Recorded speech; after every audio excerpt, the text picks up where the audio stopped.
Sumba Timur merupakan sebuah kabupaten di Nusa Tenggara Timur dengan sejuta pesona alamnya. Seolah memiliki daya pikat yang tak pernah habis untuk dijelajahi, Sumba Timur menyimpan keunikan warisan yang tak lekang oleh waktu. Salah satunya sejumlah desa wisata yang berada di Canberra.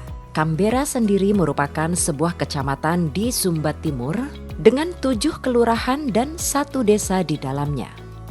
Di sini Anda dapat melihat beragam adat istiadat dan budaya kehidupan sosial yang menarik untuk disambangi. Sumba Timur mengantongi sejumlah potensi yang bisa dikembangkan, seiring dengan istiadat masyarakat setempat yang terus menjaga dan melestarikan nilai-nilai budaya dan alam yang mereka miliki. Hasil alam dan budaya tersebut dikembangkan melalui pemberdayaan usaha-usaha yang dilakukan warga setempat. Bicara tentang UMKM, datanya di Kabupaten Sumba Timur sekarang ini, data terakhir itu ya, ada 19.394 UMKM. Ada 22 kecamatan dengan 22 produk unggulan yang akan menjadi UMKM unggulan yang akan kita usahakan untuk meningkatkan pendapatan ekonomi masyarakat. Banyaknya UMKM yang ada di Sumba Timur menggambarkan potensi kekayaan alam yang dapat terus digali dan dikembangkan. Potensi Kabupaten Sumba Timur ini sangat luar biasa kalau saya mau katakan. Karena ada banyak potensi unggulan yang memang spesifik ada di Sumba Timur ya, seperti kacang mente. Kualitasnya itu memang di Indonesia, Nusa Tenggara Timur itu terkenal ya. Kacang juga. Kacang memang di tempat lain boleh ada kacang, tetapi kalau yang dari Sumba Timur itu rasanya lebih gurih, manis seperti itu. Di sini kopinya juga punya wangi yang harum. Pertanian lahan kering, ubi dan buah-buahan kalau dari Sumba Timur manisnya beda. Karena memang mungkin karena tingkat kekeringan tinggi sehingga kadar air itu kurang dan rasa manisnya itu tidak sama seperti di tempat lain. Dan buah-buah lokal di sini biasanya kalau di tempat lain tidak ada. Contoh di sini kita bilang buah anonak ya, serikaya. Dan itu bisa menjadi potensi untuk kita bisa kembangkan dalam UMKM. Kita produksi seperti selai misalnya, nenasnya juga bagus sekali. Struktur tanah dan perbedaan iklim setempat menjadi faktor penentu yang mempengaruhi hasil pertanian dan perkebunan di sini.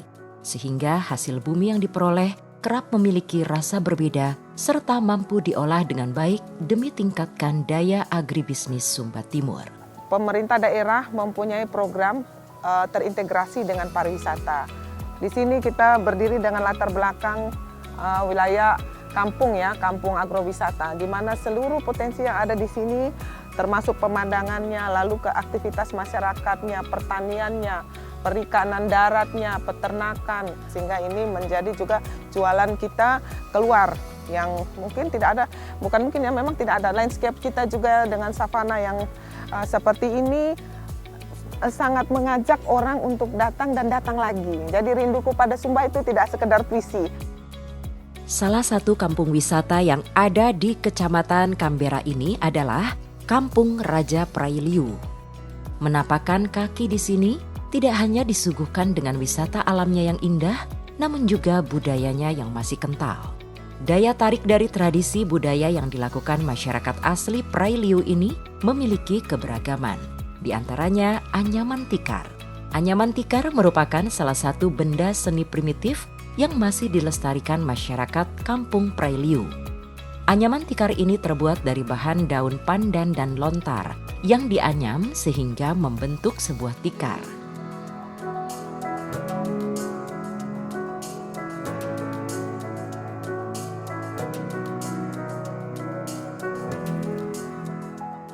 Daya pikat selanjutnya dari kerajinan tangan masyarakat Kampung Prailiu adalah kain tenun Prailiu khas Canberra yang indah.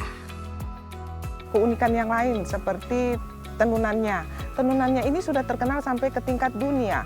Mengapa? Karena memang ya kalau bisa juga dilihat dengan berbagai corak tenunan kain yang ada di Sumba Timur, entah itu songketnya ataupun tenun ikatnya.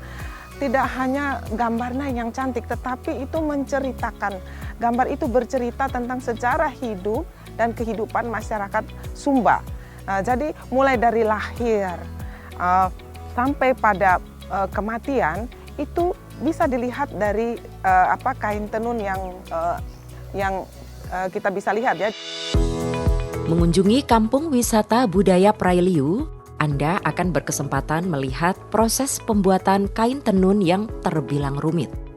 Babat keberadaan kain tenun di desa ini berhubungan dengan tradisi lampau masyarakat setempat. Dahulu, masyarakat Prailiu merupakan penganut Marapu, yaitu kepercayaan memuja roh leluhur. Banyak benda yang dikeramatkan yang menjadi corong penghubung masyarakat dengan roh leluhurnya. Salah satunya kain tenun. Meski saat ini sudah banyak penganut agama lain, tradisi membuat kain tenun tak tertinggal. Warga tetap menenun kain ikat yang kini masyhur di belahan dunia. Dalam tradisi Marapu, kain tenun ikat digunakan untuk banyak hal, di antaranya sebagai mahar dalam proses pernikahan, prosesi kematian, dan juga upacara spiritual. Kain tenun Sumba Timur memiliki keindahan tiada tara. Di balik kualitas tenunnya yang sudah tidak diragukan lagi, ada proses panjang di balik pembuatannya. Kain tenun khas Prailiu jamak menggunakan benang berwarna merah, hitam, kuning, dan biru. Pewarnaan benang ini dihasilkan dari akar, daun, dan rempah-rempah alami seperti warna biru dari daun nila dan warna merah dari ekstrak akar mengkudu. Proses pembuatan kain tenun selanjutnya dengan menyiapkan benang atau mulai memintai kapas menjadi benang. Sesudah itu, benang digulung atau dikubukulu dengan menggunakan alat yang disebut piangung. Setelah benang dikubukulu, dilakukan pembidangan atau pemeningu dengan menggunakan wanggi dan kaba pemeningu. Lalu memasuki proses ikat atau menenun dengan menentukan motif serta warna kain tenun. Sedikitnya membutuhkan waktu selama 8 bulan untuk menyelesaikan sebidang kain tenun. Tak heran jika kain tenun khas Sumba dibanderol dengan harga yang cukup mahal. Saat mengunjungi Kampung Raja Prailiu, Galeri Kerajinan Tangan menjadi destinasi wisata selanjutnya yang perlu dikunjungi. Terdapat berbagai kerajinan tangan khas yang dibuat masyarakat Kampung Prailiu selain kain tenun tentunya. Di antaranya ada gelang, anting, tali masker, dan kerajinan tangan lainnya yang memiliki bentuk unik dan khas. Jadi tak perlu bingung mencari buah tangan saat mengunjungi kampung wisata Prailiu. Karena di desa ini berlimpah kerajinan tangan khas warga setempat. Membahas kain tenun khas Sumba Timur seolah tak ada habisnya. Selain keindahannya, kain tenun di sini memiliki filosofi kehidupan masyarakatnya. Jadi bicara tentang tenunan, kita bicara tentang peradaban masyarakat Sumba. Di sana ada filosofi kehidupan, seperti apa masyarakat Sumba itu memandang kehidupan itu, lalu memaknai kehidupan, dan juga memelihara kehidupan. Bagaimana hubungan manusia dengan sesama, bagaimana hubungan manusia dengan alam, bahkan hubungan manusia dengan Tuhannya juga bisa kita lihat dari motif-motif yang ada di kain tenun Sumba itu. Desa wisata budaya lainnya yang wajib dikunjungi adalah Desa Watu Hadang. Terletak di Kecamatan Umalulu, Kabupaten Sumba Timur, NTT. Di desa ini terdapat Kampung Pau Umabara yang terkenal dengan hasil tenun ikatnya. Kain tenun yang dihasilkan di desa ini adalah tenun pahikung khas Umalulu yang biasanya dipakai oleh kaum wanita. Pahikung sendiri merupakan teknik menenun ikat yang dikombinasikan dengan teknik songket. Hasil dari teknik menenun ini akan terlihat motif benang timbul di dalamnya. Proses pembuatan kain tenun ini juga tergolong cepat, memakan waktu 2 hingga 3 minggu. Bahan-bahan yang digunakan juga berasal dari bahan alami, seperti akar mengkudu untuk warna merah dan kyu kuning untuk warna kuning. Oleh karena itu, jika mengunjungi Watu Hadang, jangan lupa membeli kain tenun pahikung yang dikenal sebagai salah satu kain tenun terbaik di Sumba Timur sebagai oleh-oleh.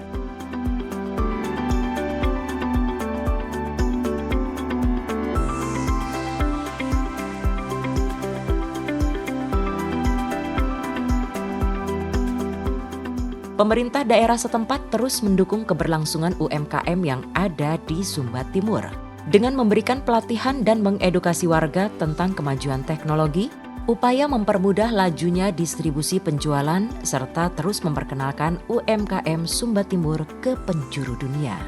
Kapasitas sumber daya manusianya memang perlu kita tingkatkan dengan memberikan berbagai pelatihan, keterampilan, lalu juga bagaimana kelembagaan ekonomi masyarakat itu diperkuat seperti badan usaha milik desa.